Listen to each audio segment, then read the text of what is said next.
From the Gert Boyle studio, it's OPB Politics Now for Friday, October 4th. It's been a long time since Oregon voters have elected a Republican to statewide office. The last one was Dennis Richardson, who died while serving his term as Secretary of State in 2019. But this election cycle, voters will pick a new Secretary of State, a new Attorney General, and a new Treasurer. Will voters finally choose a Republican to serve in the upper echelons of state government? We'll discuss. Welcome to the podcast. I'm OPB Politics reporter Lauren Dake. I'm OPB Legal Affairs and Justice reporter Conrad Wilson. I'm OPB Business reporter Kyra Buckley. Conrad, let's start with you and the race for Attorney General. Ellen Rosenblum has held the seat for a long time. I actually remember the day that John Kitzhaber swore her in 2012.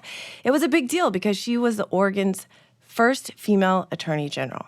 Now we have two candidates running, two white men in their mid-40s.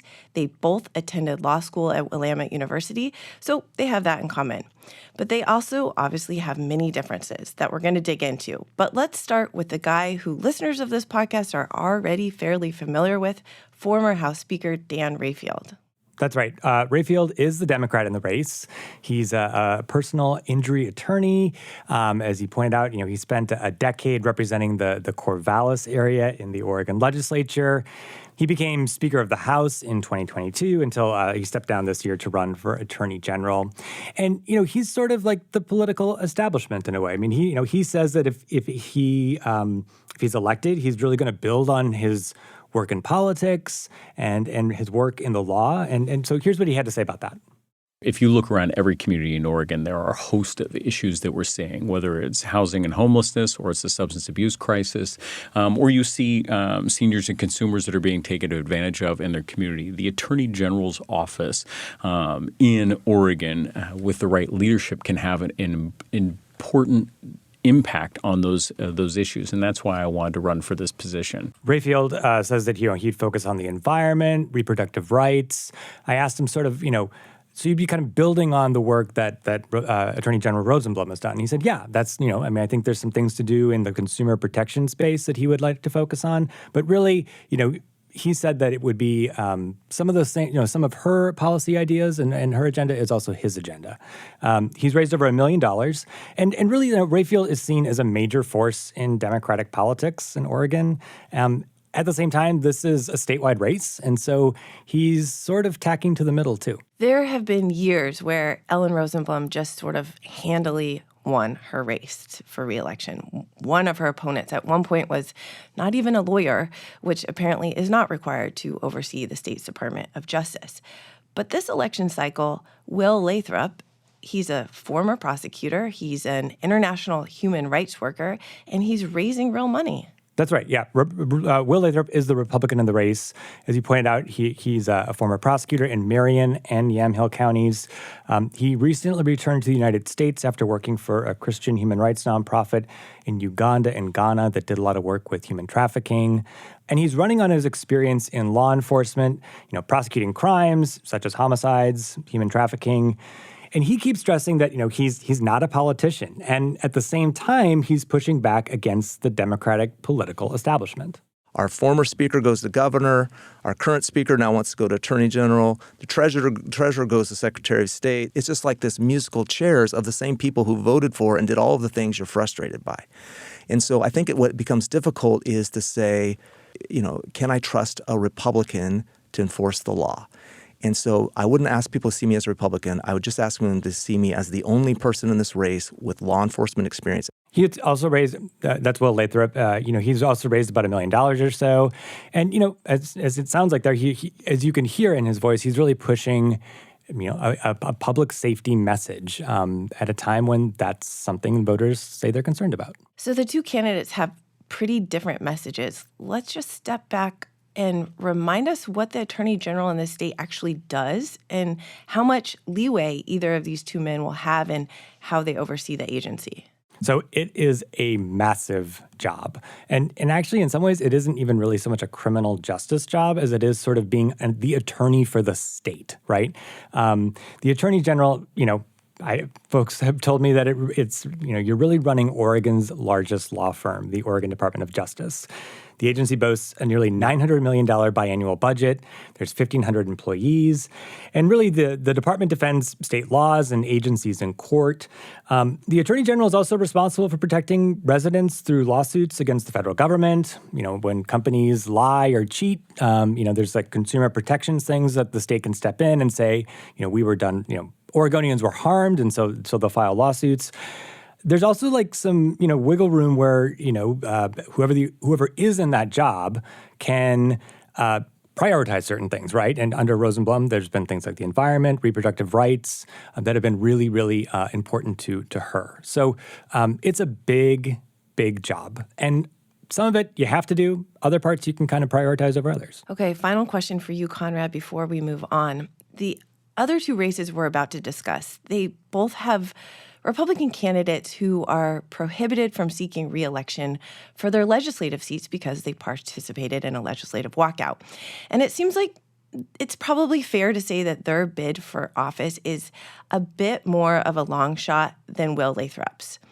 But at the same time, Lathrop is up against Dan Rayfield, who you mentioned earlier really has the Democratic political machine behind him. So this is basically a very long wind-up to essentially ask you, does a Republican candidate in this race have a shot? Yes. This is arguably Republicans' best chance to win a statewide office. At a time when Democrats hold power at really all levels in Salem. Lathrop is really leaning into this public safety message, even though that's not even really maybe all that encompasses what the Attorney General does. But yeah, if you look at what happened with the Multnomah County District Attorney's race, right? You have this, that's a nonpartisan race. It's not a direct comparison, but you have this progressive Democrat, Mike Schmidt, who is the district attorney, and he lost to Nathan Vasquez, who just until a few years ago was a registered Republican, but it was over this message of public safety, and if that message can win in very progressive Democratic stronghold of Multnomah County, I think it shows that that's just a very powerful message that could resonate statewide. Kyra, let's switch to you and the race for state treasurer, where, again, we have a Republican who cannot seek re-election because he participated in a legislative walkout, and that's Republican Senator Brian Boquist. He's facing State Senator Elizabeth Steiner. She's the Democrat. First, let's just start out. Can you tell us about Senator Boquist? Yeah, he's a little bit of a colorful character, and he's made some headlines a few times in recent years. We'll talk about that in a second. But as for his background, Boquist grew up on a dairy farm here in Oregon, and before serving in state government, he was a Special Forces lieutenant colonel in the U.S. Army. He's been a state lawmaker since 2004, and he's currently serving in the state Senate. Okay, you sort of alluded to his colorfulness. He made some pretty bold comments during the 2019 legislative walkout when Republicans left the state house protesting a climate change bill. Remind us about those. Yeah, so that was when then Governor Kate Brown suggested sending state police to bring those GOP lawmakers back to Salem. Boquist publicly warned the state troopers to, quote, only send bachelors and come heavily armed. So now on a more mild note, when I asked him why he's running for state treasurer, here's what he told me. We've been going down the same status quo road for 5 decades. I sort of said, okay, here's a choice. We need to get some transparency back in this. And when he says we've been going down the same status quo road, he really means democratic rule. So the Democrats have held state offices for a long time, as we have mentioned. And Boquist told me that he would focus on growing the state's treasury. His Democratic challenger is Senator Elizabeth Steiner. She's served in the state legislature alongside him for a long time. She was the co-chair of the powerful budget writing committee, Ways and Means, which feels like a pretty applicable job skill for this role. Yeah, definitely. And I should note, though, Steiner's actually a family physician by trade, but she has been serving in the state Senate since 2011. And the position she wants now as treasurer is basically the state bookkeeper. So the treasurer really watches over the treasury, which you can kind of think of as Oregon's bank account. And so they're the steward of that treasury, and it pays for things like roads or like for the state police or pensions for public employees. But Steiner said the position also helps create savings programs for regular Oregonians. And through a variety of savings mechanisms that the treasurer is responsible for, and through financial literacy programs that the treasurer has been working on, there are some incredible opportunities. She told me she wants to expand those efforts. I should also say that Steiner is expected to win this seat. She's the only candidate that's raised a significant amount in campaign donations. And Lauren, you already mentioned this, but this race is an open seat because the current treasurer, Tobias Reed, is running for Secretary of State. Yes, another well-known person in Oregon political circles. Like you said, he's currently serving as treasurer. He's a former state lawmaker. He also ran for governor against Tina Kotek in the Democratic primary. He obviously lost that. I would say he ran slightly more to the center than she did. So his treasurer term is up. He's running for Secretary of State. And, he said one of his primary goals is to restore trust to this office. It has seen a lot of turnover lately. Like I said, up top, Dennis Richardson died in 2019 while serving his term. Then he was replaced by Bev Clarno. Then Shamia Fagan was elected to the role. And in a really stunning fall from grace, she was forced to resign after Willamette Week reported she had this side gig contracting with a cannabis company, which is an industry that her agency audited. So then Kotek appointed a replacement.